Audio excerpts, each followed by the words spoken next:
Welcome back our YouTube channel global science IQ। तो सबसे पहले हमारे सभी प्यारे प्यारे स्टूडेंट को हमारा प्यार भरा नमस्कार।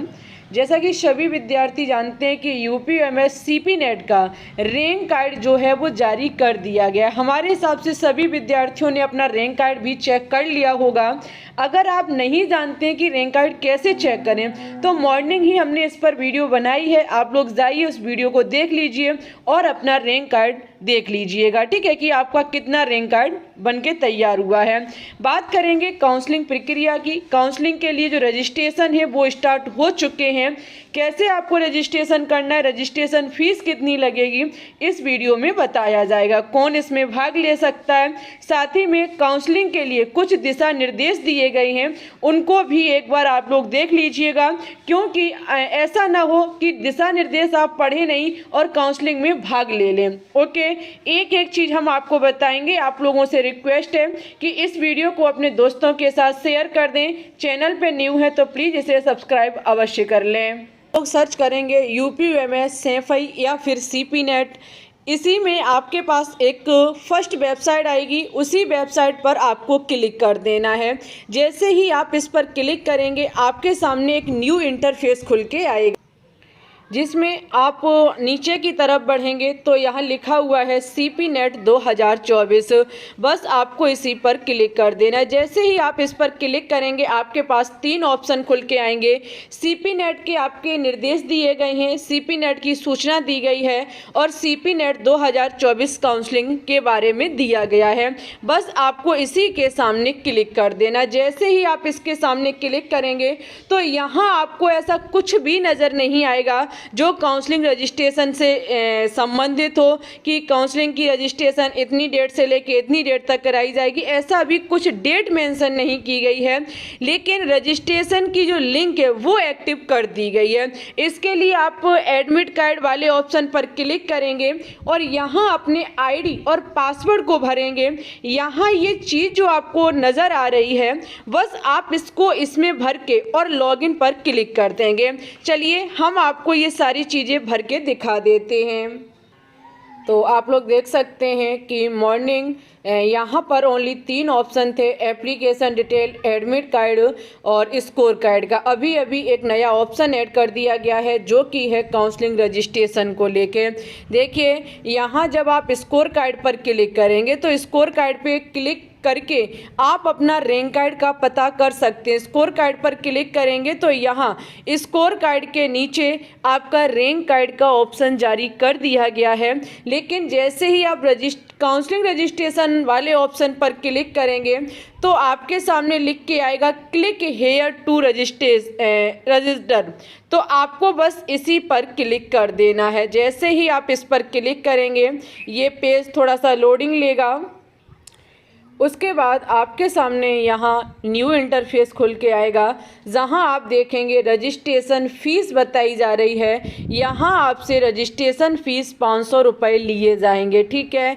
ये 500 रुपये आप जब पे करेंगे तब ही आप आगे जा कर के आगे के चीज़ को यानी कि कर पाएंगे, काउंसलिंग में भाग ले पाएंगे। सबसे पहले आप 500 रुपये सबमिट कीजिएगा, ठीक है। 500 रुपये जब आप सबमिट कर देंगे तो फिर आप आगे जो भी प्रोसेस आए उसको पढ़ लीजिएगा और आगे का विवरण कर दीजिएगा। देखिए ये आप स्वयं ना करें, किसी साइबर कैफर के पास जा कर के आप अपनी काउंसलिंग की प्रोसेस है करा लीजिएगा, वो आपकी बहुत अच्छे से काउंसलिंग की प्रक्रिया कर देंगे, ठीक है।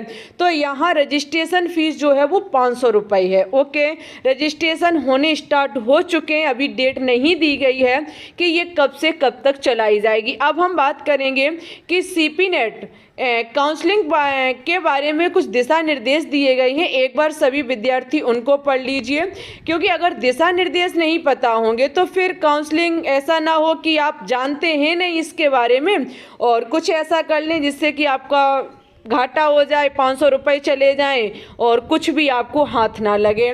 तो यहाँ दिया गया CP नेट 2024 काउंसलिंग के लिए निर्देश, बस आपको यहाँ पर क्लिक कर देना है। जैसे ही आप इस पर क्लिक करेंगे न्यू इंटरफेस खुल के आएगा, जहाँ पर आप देखेंगे काफ़ी चीज़ें दी गई हैं। देखिए CP नेट 2024 जो है वो आपका B फार्मा GNM ANM में प्रवेश प्रक्रिया के लिए ऑनलाइन काउंसलिंग पूर्ण कराई जाएगी। यहाँ पर आपकी ऑनलाइन काउंसलिंग होगी। ऑनलाइन काउंसलिंग के लिए आपसे 500 रुपये लिए जाएंगे रजिस्ट्रेशन के लिए। ये नॉन रिफंडेबल होंगे, यानी कि अगर आपको सीट नहीं मिलती है तो ये 500 रुपये वापस नहीं किए जाएंगे, ठीक है। पाठ्यक्रम की वरीयता दर्ज कराते हुए प्रतिभाग कर सकते हैं। तिथि तथा रजिस्ट्रेशन नहीं कर सकता, यानी कि जो आपको तिथि दी जाएगी आप उसी तिथि से पहले रजिस्ट्रेशन करा लीजिएगा, और अन्यथा आपको फिर रजिस्ट्रेशन ऐसा नहीं है उसके बाद रजिस्ट्रेशन का मौका दिया जाए। प्रथम एवं अन्य चक्र आदि आवश्यक हैं, राउंड में प्रतिभाग नहीं ले सकते, यानी कि तिथि निर्धारित पर ही आप रजिस्ट्रेशन करा सकते, बिना रजिस्ट्रेशन के आप भाग नहीं ले सकते। काउंसलिंग हेतु रजिस्ट्रेशन के पश्चात अभ्यर्थी को पाठ्यक्रम की सीट अपनी मेरिट एवं उसके द्वारा दी गई पाठ्यक्रम की प्राथमिकता के आधार पर आवंटित की जाएगी। आपके नंबर के आधार पर, आपके क्रम के आधार पर ही आपको सीट जो है वो अलाउड की जाएगी। यहाँ जो आपको सूचना दी जाएगी वो आपकी वेबसाइट पर दी जाएगी, ठीक है। आपके जीमेल जो आपने लगाई होगी उसी पर ये सारी चीज़ें आपको देखने को मिलेंगी। प्रथम काउंसलिंग में आवंटन के पश्चात लॉगिन पैनल निम्न अनुसार अभ्यर्थी कार्रवाई कर सकता है। इसको जरा ध्यान से सुनेंगे। देखिए, जब आपको प्रथम काउंसलिंग में सीट आवंटित हो जाएगी तो आपके सामने कुछ ऑप्शन आएंगे। 2 ऑप्शन होंगे, नहीं सॉरी 3 ऑप्शन होंगे। एक तो आपके साथ एक्सेप्ट एंड फ्रीज का ऑप्शन होगा, एक्सेप्ट एंड अपग्रेड का ऑप्शन होगा और एक कैंसिल का ऑप्शन होगा। यहाँ एक्सेप्ट एंड फ्रीज में होता क्या है, आप इस विकल्प का चयन तब करेंगे जब अभ्यर्थी पाठ्यक्रम का आवंटित उसकी प्राथमिकता के आधार पर हुआ है। एक बार एक्सेप्ट एवं फ्रीज करने के बाद सीट में कोई भी परिवर्तन नहीं किया जाएगा। यानी कि अगर आप एक्सेप्ट और फ्रीज वाले ऑप्शन पर क्लिक कर देते हैं, ये तब की बात कर रही हैं जब आपको सीट अलाउड हो जाएगी। अभी रजिस्ट्रेशन होने स्टार्ट हुए हैं, जब आपको सीट अलाउड हो जाए फिर आपको 3 ऑप्शन दिए जाएंगे। अगर आप एक्सेप्ट और फ्रीज वाले ऑप्शन पर क्लिक कर देंगे तो जो आपको सीट मिल गई है वो फिर आपकी रहेगी, आप उसमें कोई परिवर्तन नहीं कर पाएंगे। ऐसा नहीं है कि आपको एएनएम मिल गया और आपने फ्रीज वाले ऑप्शन पर क्लिक कर दिया, अब आप कहते हैं कि नहीं हम तो सीट चेंज करेंगे, तो फिर सीट में कोई परिवर्तन नहीं हो सकता है। और अगर एक्सेप्ट एवं अपग्रेड वाले ऑप्शन पर आप क्लिक करते हैं तो इसमें होगा क्या कि सीट जो आवंटित हुई है उसमें आप संतुष्ट हैं, किंतु यदि प्रथम काउंसलिंग के उपरांत उसे आवंटित विकल्प से उच्चतर प्राथमिकता का पाठ्यक्रम आवंटित किया गया है तो वह उसे परिवर्तित पाठ्यक्रम को स्वीकार करेगा। यानी कि अगर आपने सपोज दैट एएनएम सबसे पहले भरा, उसके बाद जीएनएम भरा, आप चाह रहे थे कि हमें एएनएम मिले लेकिन नहीं मिला, आपको जीएनएम मिल गया, ठीक है। आप संतुष्ट तो हैं लेकिन चाहते हैं कि हम दूसरी काउंसलिंग में भाग लें और शायद हमें एएनएम कोर्स मिल जाए, तो आप अपग्रेड वाले ऑप्शन पर क्लिक करेंगे। और अगर आपको अपग्रेड के बाद एएनएम कोर्स मिल गया तो फिर आप जीएनएम को छोड़ना होगा आपको और एएनएम को ही स्वीकार करना पड़ेगा, ठीक है। जो उच्चतर पहले नंबर पर जो आपने भरी थी अगर वो आपको मिल गई तो नीचे वाली आपको छोड़नी पड़ेगी, उसे स्वीकार करना पड़ेगा, ओके। और पूर्व में आवंटित जो आपकी पहले वाली सीट थी वो निरस्त कर दी जाएगी। और अगर आप रिजेक्ट वाले ऑप्शन पर क्लिक करते हैं तो इसमें होता क्या है कि जो आपको सीट आवंटित हुई है आप उसमें प्रवेश नहीं लेना चाहते हैं, उसके बाद काउंसलिंग राउंड में भी प्रतिभाग नहीं ले पाएंगे। अगर आप रिजेक्ट कर देते हैं तो उसके बाद आप किसी अन्य काउंसलिंग में भी भाग नहीं ले पाएंगे, ठीक है। तो ये सारे दिशा निर्देश हैं जो आपके लिए वेरी इंपॉर्टेंट हैं। अभ्यर्थी सीट आवंटित के पश्चात आप विकल्प का चयन कर सकते हैं, ओके। और ऑनलाइन ही जमा करते हुए अपना आवेदन सबमिट करेंगे। आपको ये जो भी विकल्प चुनना है वो आपको फीस लॉगिन पैनल के माध्यम से ही चुनना पड़ेगा। किसी भी विकल्प का चयन नहीं करते हैं तो पाठ्यक्रम की फीस निर्धारित तिथि तक जमा नहीं करते हैं, उनका सीट आवंटित स्वतः निरस्त माना जाएगा और उनकी सीट को रिक्त मानते हुए अन्य अभ्यर्थी को मेरिट एवं पाठ्यक्रम की प्राथमिकता के आधार पर आवंटित की जाएगी। ऐसे अभ्यर्थी मॉपअप राउंड काउंसलिंग में भी भाग नहीं ले पाएंगे। अगर आपको कोई सीट मिलती है और उसके बाद आप उस पर किसी भी प्रकार का कोई ऑप्शन पर क्लिक नहीं करते हैं, आप उसे ऐसा सोच के छोड़ रहे हैं कि अभी हमारे पास फीस नहीं है, हम फीस जमा नहीं कर पा रहे हैं, हम बाद में इस पर अपनी कार्रवाई कर लेंगे, बाद में ऑप्शन पर क्लिक करेंगे, तो भाई ऐसा नहीं है।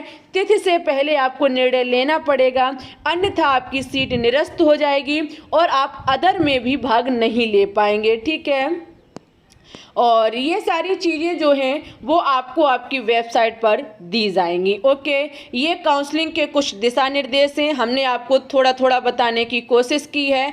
डिटेल से हम जल्द वीडियो बनाएंगे और आपको देंगे। एक क्वेश्चन और है कि कौन विद्यार्थी काउंसलिंग में भाग ले सकता है, कौन फर्स्ट राउंड काउंसलिंग में भाग ले सकता है।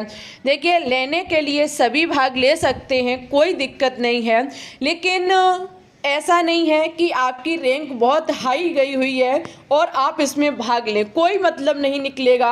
आपके 500 रुपये भी चले जाएंगे। ठीक है, जो आप रजिस्ट्रेशन कराएंगे 500 रुपये का, वो आपके 500 रुपये चले जाएंगे, नॉट रिफंडेबल हैं, समझिए मेरी बात को।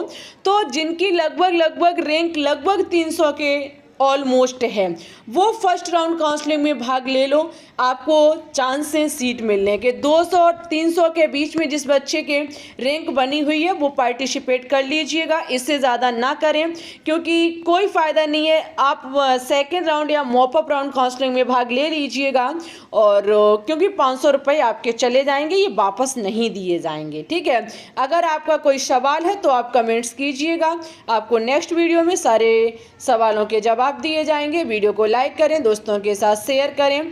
चैनल पे न्यू है तो प्लीज़ इसे एक बार सब्सक्राइब अवश्य कर लें। मिलेंगे CP नेट की किसी न्यू नोटिफिकेशन के साथ, तब तक के लिए धन्यवाद।